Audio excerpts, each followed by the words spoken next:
Welcome to another episode of 103 FM's Divali Khaana. Today, I'll be cooking paneer butter masala and jeera rice.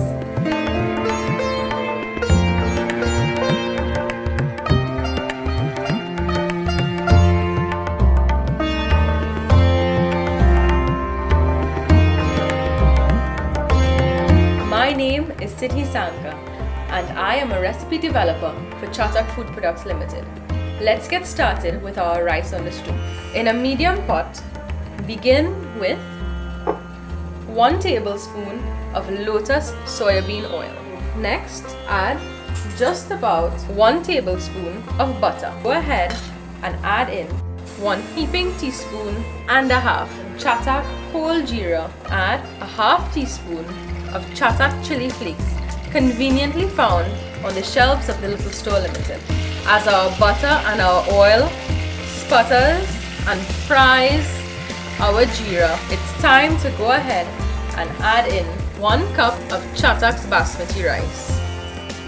We will now fry this rice until a lovely nutty flavor comes from it. Our rice is now crackling and sputtering and infusing itself with all the flavors of these spices. Simple yet very complex taste. Add enough water to cover our rice. Be careful not to drown your rice in too much water. We just need enough water to cover the rice by 1.5. Now we cover our rice and allow it to steam on low. Now that our rice is boiling, we're going to begin the sauce for our paneer butter masala. Into a small sauce pot, I'm going to add 2 freshly picked bay leaves, about 6 to 8 Chatak green whole elaichi pods, 6 to 8 Chatak whole cloves, 1/4 teaspoon of Chatak's mustard seeds, and to that I will add some hot water. We will allow this to brew for 3 to 4 minutes. While the spices boil, we're going to add 3 tablespoons of chopped onion, 1/2 cup of whole pine nuts or cashew nuts. For a local twist, I'm going to go ahead and add some fresh green seasoning, 1 tablespoon of chopped chives, 1 tablespoon of shadow beni, and 2 teaspoons of pimentos. This smells delightful. Allow it to cook for 3 to 4 minutes until the onions become translucent and the spices become soft. When this is done boiling, I'm going to transfer it into my blender and blend to a smooth puree. Now that we would have achieved a lovely cashew, in our case pine nut paste, that is seasoned well with cloves, elaichi, I'm just going to take a quick look at my rice. It seems to be done. It's been about 7 minutes since we put this rice on simmer. Lovely, a beautiful rice with long grains, fragrant spices, and a lovely nutty aroma. In a flat bottom skillet, I'm going to begin with 2 to 3 tablespoons of lotus soybean cooking oil. This may seem like a lot, but the fat carries the flavor throughout the entire dish.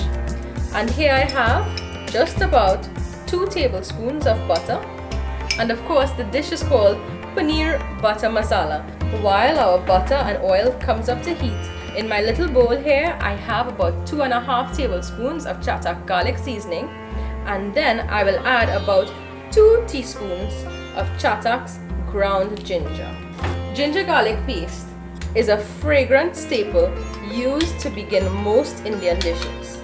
Next, we go directly into our pot with our ginger garlic paste. As it sizzles and sputters, we're going to add 1 teaspoon turmeric, 1 teaspoon paprika, 1 teaspoon garam masala, 1 teaspoon coriander or dhania powder, and a half teaspoon of raw ground jeera. Mix well. This fragrant starter is a beautiful, beautiful beginning to a lovely rich sauce. Now I add 1 teaspoon of Chatak ground spice or cinnamon, half teaspoon of Chatak's ground black pepper, and 2 heaping teaspoons of sugar.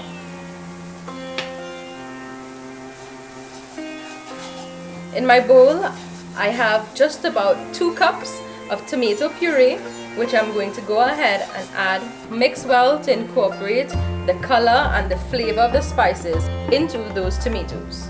As this sauce thickens and cooks, we want to add just about a 1/4 teaspoon of salt to taste. To develop the natural sweetness of the tomatoes, we want to allow it to cook low and slow for about 10 to 12 minutes. At this point, we can observe that the tomato puree has become one with all of the spices, and we're going to go ahead and add all of our onion and spice puree. This is going to fragrance our dish so perfectly, and the onions and nut paste become one with the tomatoes. It's going to lend its natural sweetness to the dish. So, if you choose not to use paneer and you'd like to use tofu, our paneer butter masala is completely vegan. If you prefer a more rough texture to your masala, you can leave it like this, or if you prefer a more smooth finish, you can add this mixture back into your blender and just give it a go for 4 to 5 seconds. Finally, to finish this dish, we're going to add 1 pound of cubed paneer. Here I use unfried paneer simply because I want all of the masala flavors to be absorbed into the paneer.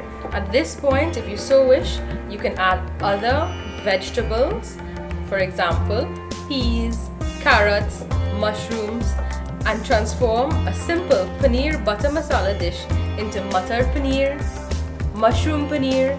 For your Diwali prep, you can make the sauce in advance, freeze it, and on the day of Diwali, simply thaw out your sauce and add your paneer.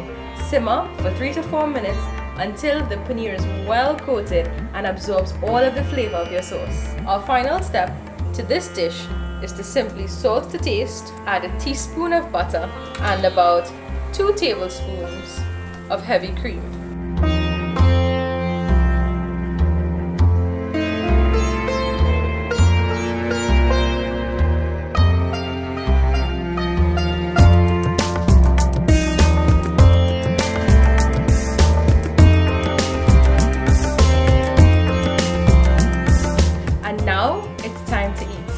For this challenging task, I'm going to call on someone who has been groveling over the food and who is responsible for the lovely videography of these dishes, Mr. Vasan Samuel of Signature Photography.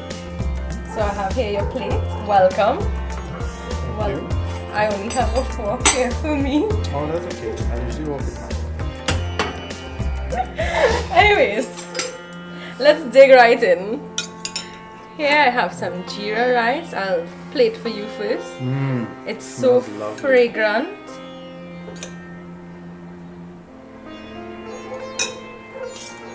The aromas of the spices are simply fantastic.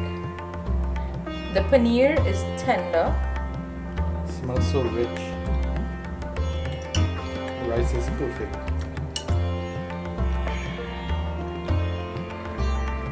There are no words. I think I have outdone myself with this recipe. Wow. There are simply no words. Simply wow. And that brings us to the end of another episode of 103 FM's Divali Khaana. Thank you for joining us. Shubh Diwali.